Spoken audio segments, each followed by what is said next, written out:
When Linda and I first got married, which was a long time ago, we were very young, 20 and 21, at UT, finishing up our last semester of college at UT in Austin. And we moved back to Fort Worth, and we didn't have anywhere to live. And we could have gotten an apartment, but things fell into place for us.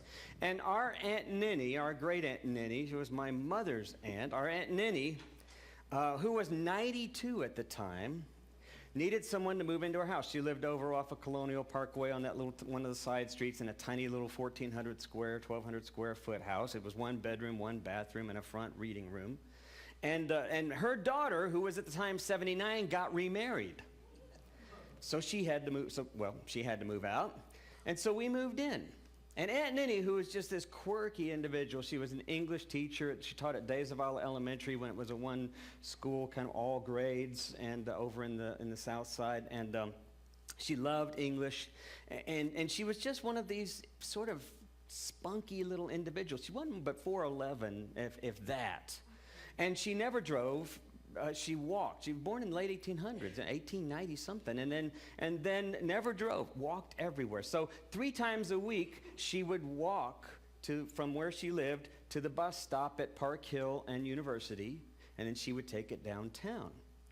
And she was so funny because we moved in, we lived with her for about a year, and the first few nights that we were there, of course, we're newlyweds, you know, but we're living on a sofa bed in the front room when the bathroom splits our room with her bedroom, and so she would come into the bathroom and we'd have the doors locked, closed, and it would be nighttime, you know, so we'd be getting ready for bed, but then as it got kind of late, I mean, you know, it was obviously things had quieted down. Out of nowhere, we'd hear this knock. And it was almost every night. She'd knock on the door and she'd say, "Just pretend I'm not here." And it was just, we just had to laugh. It was just the funniest thing. But she was just this, she always used to quote Robert Barrett Browning, and she'd say, "Come grow old with me, the best is yet to be." And then she'd say, "Whoever said that didn't live to be 94. But she would walk 3 times a week to this bus stop. Then she would go downtown for the one purpose, and of course this was a while back, so Monig's was still downtown, and she would go downtown. I think it was Monig's, might have been Stripling's, whichever one had the candy store on the bottom floor, right in the middle. And so she would go, what's that? It wasn't Woolworth. No, it was either Stripling's or Monig's, I think. It might have been Stripling's, yeah. So she would ride the bus. She'd go down there. She would go down. She'd get a box of chocolates, 2 boxes of chocolates. She'd come back. I'd say, "Aunt Ninny, you had 2 boxes of chocolate." She would only have 1 there, and then the other one would be like 1 piece of chocolate left. And she'd say, "I always give away 1 box on the bus." It was just her practice. She'd give them away on the bus, and then she'd walk from the bus stop all the way back to the house. And I remember telling her more than one occasion, I'd say, "Aunt Ninny, why don't you just let us drive you down there? You don't have to walk." But she'd just smile and she'd say, "Oh, no, no, no." She'd say, "You notice stuff when you're walking. You see all these miracles." And then I remember this poem. I was sharing it with Linda last night because she gave us, and I'd forgotten all about this, but she gave us Walt Whitman's Leaves of Grass. Some of you all know that book. And it just occurred to me when I came across this poem in there that this was so much of her life and why she did what she did. So I'm going to read it to you really quickly here. This is from Leaves of Grass. "What shall I give? What are my miracles? Realism is mine. My miracles take freely. Take without end. I offer them to you wherever your feet can carry you, wherever your eyes can reach." Why? Why, who makes much of a miracle? As to me, I know nothing else but miracles. Whether I walk the streets of Manhattan or dart my sight over the roofs of houses toward the sky, or wade with naked feet along the beach just in the edge of the water, or stand under trees in the woods, or talk by day with the one I love, or sleep in bed at night with the one I love, or sit at the table at dinner with my mother, or look at strangers opposite me riding in the car. And I was thinking, oh my gosh, this is my aunt.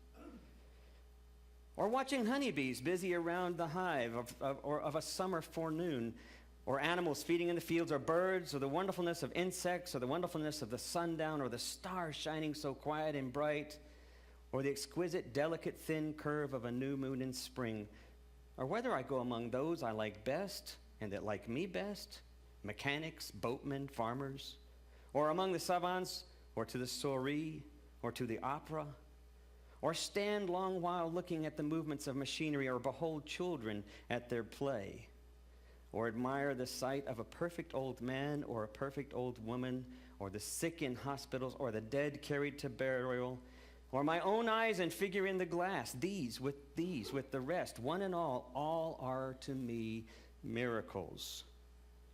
The whole referring, yet each distinct and in its place. All these are unspeakably perfect miracles to me, the sea, the fishes that swim, the motion of the waves. What stranger miracles can there be? Our two verses this morning speak a little bit to this idea that I think my aunt had always practiced. This idea of what it means to be present in the kingdom of God. But they come from two different distinctive sources, and I'm just going to touch on them quickly. The one source is from the Old Testament, from the 8th century, what would have been considered sort of the Deuteronomic period, this sort of a period in which Judaism had really come under more of an orientation around its rules, its doctrines, its laws. And yet they were also in exile. They'd just been at war with the Babylonians, or were about to be. It's not real clear just where it falls. But from the context, you get that sense, even when there's wars all about me, you make the wars to cease. There's one line in here that's famous for the Reformationist, Martin Luther. Some of you all remember the hymn, A Mighty Fortress. There's that phrase in there, a mighty fortress is our God, a bulwark never failing. Martin Luther took that and created that wonderful, some of you all remember it to be the theme song for Davy and Goliath. But that theme, that song in which God is a fortress, God is a refuge. And then, of course, our text that I'm thinking about today, be still and know that I am God. The interesting thing is that this idea of God, in contrast to the New Testament, this idea of God is completely omnipotent. Omniscient, but omnipotent. This almost powerful outside who comes in and intervenes. The interesting thing is throughout Judaism, God has always intervened. Throughout Judaism, God is always in the moment. God is always intervening in history, a presence. It's the word be still and know, that phrase I want to come back to. But the contexts are different. Because now you have the New Testament, and in the New Testament you have the Jews who have followed Jesus. Of course, we would consider, I guess, Christians, but they were Jews. They were Jews who were followers of Jesus. We're now past the fall of the temple. John was written about 90 to 110 AD, thereabouts. It was the last gospel written. It's a whole different orientation. I've talked about it in here before, that John had this more mystical orientation, this more intimate orientation of the place of Jesus in their lives. But here they were, again, in exile. What was different for these were now they were Christians who didn't practice the same as their old Judaism. They now practiced following Jesus. They weren't welcome anywhere. And so this message comes, which says, we are always in the presence of God. God, the vine dresser, Jesus, the vine, and each of his followers, the branches. There's this mystical idea of this intimate connection we can't get separate. It was as if saying there's no way to be separate, although there's certainly ways not to bear fruit. But there's no way to be separate from the presence of God. It's echoed in Paul when he speaks about the one in whom we move and live and have our being. And so what I want to suggest to you is that when we talk about doing time in the kingdom, it's pretty much a given. It's whether or not we recognize that bears any kind of fruit at all. We are connected to God. It's inseparable. So how do we come to see it? How do we connect to it more aware? If I said that everything is holy now, most of us would say that's our anthem. That's practically our affirmation in here. Peter Mayer's song we could almost sing by heart, many of us. So the idea that we are one part and parcel connected, like stars. The old song we've sung here before, we are stardust. We are connected. It's nothing new. We know that. So how do we make that come alive? Now, I would admit that for years I have practiced meditation about once a year. I find sitting down for any length of time interminably miserable. I cannot be patient. I cannot sit still. To use the term, monkey mind is going crazy. It's having children. They're all over my brain dancing. I cannot focus. That's a problem of mine biologically as well. But I came across something that fascinated me on this show, On Being. Some of you might listen in on Being with Krista Tippett. And she was interviewing this professor of Harvard. Her name is Ellen Langer. And it was fascinating what she was saying, because I've always really held to this sort of idea that moments are transient. They pass, they come, they go. This whole thing about meditation is about learning how to be present in the moment, right? And yet somehow you never can be in that moment. That moment always gets defined by my anger towards someone else, or I think how they're going to behave towards me. That now becomes my present moment. Or I reflect on what someone said to me, or how I was raised. That past becomes my present moment. It is so hard to let go.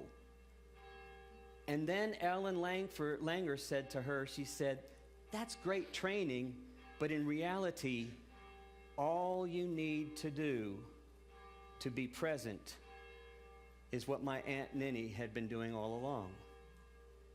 You just need to notice. But it needs to be intentional. You need to notice something new." She said, once you start noticing something new, it changes.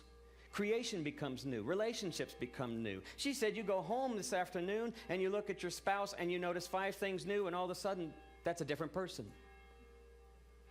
The person you've been with for years suddenly becomes new. You look at your staff that you're sitting around every morning, and you've got all of these relationships, you've got all of these baggages, you've got all of these scripts. You start noticing something new, suddenly they become new.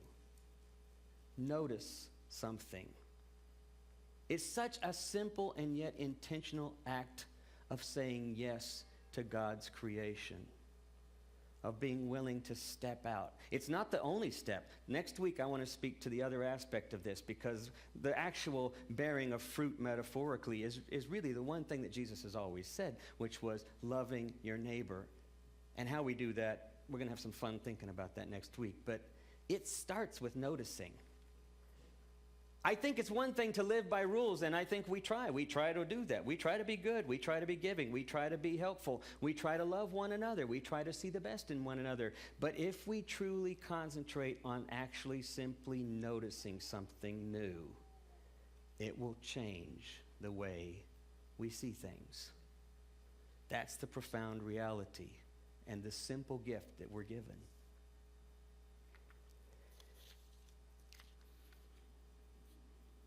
So here's what I want you to think about.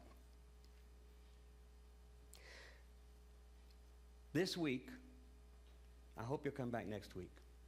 We'll talk about dancing with bears. But this week, what I want you to do is I want you to just try it. Just try it. I'm going to try it. I have to admit, I am one who is often ruled by my past and my future, and barely ruled by seeing things new. But I'm going to try it this week too. And I hope you'll join with me and give that a try. Just try seeing things, something new. Try noticing.